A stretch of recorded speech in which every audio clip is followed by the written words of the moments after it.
I will now open the floor for Q&A. We have our first question with Mr. Anto.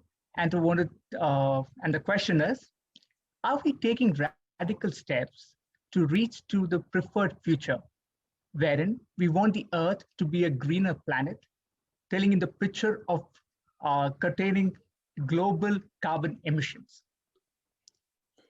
Yes, so a great question in here, right? Are we taking radical steps? There are multiple questions in that. It's kind of a loaded question. Are we taking radical steps? Probably not enough. We got to do it, and that's exactly what I'm out to ask of all of you, tell all of you. But there are steps that are being taken from large organizations. Unilever is a great example. IBM that I work for is another great example. Lots of organizations are taking those steps to reach to this preferred future. But it's important to actually see what is the preferred future. Right now, there is no clarity on that. We don't yet have it. We know that we want to work on climate change and we want to make it much more greener. And that's about it. That's a very large, vast kind of a open-ended kind of a goal. We want a lot more specific goal. So we don't yet have that. So there are organizations that have that are taking those radical steps, but I think a lot of organizations can do a lot more.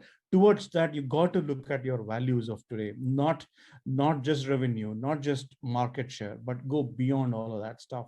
Look at how you are actually creating an impact from value. So that's in the hands of all of us. What is a company? What is an organization? It's nothing but it's a set of people that are out there.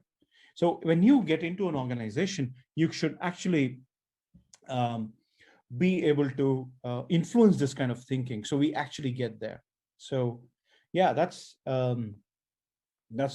what my response is. Yes, there are some radical steps taken by some organizations, but probably there's a lot more that we can actually do. And when we collectively come together and influence our sphere of influence wherever we can, I think we will start taking radical steps.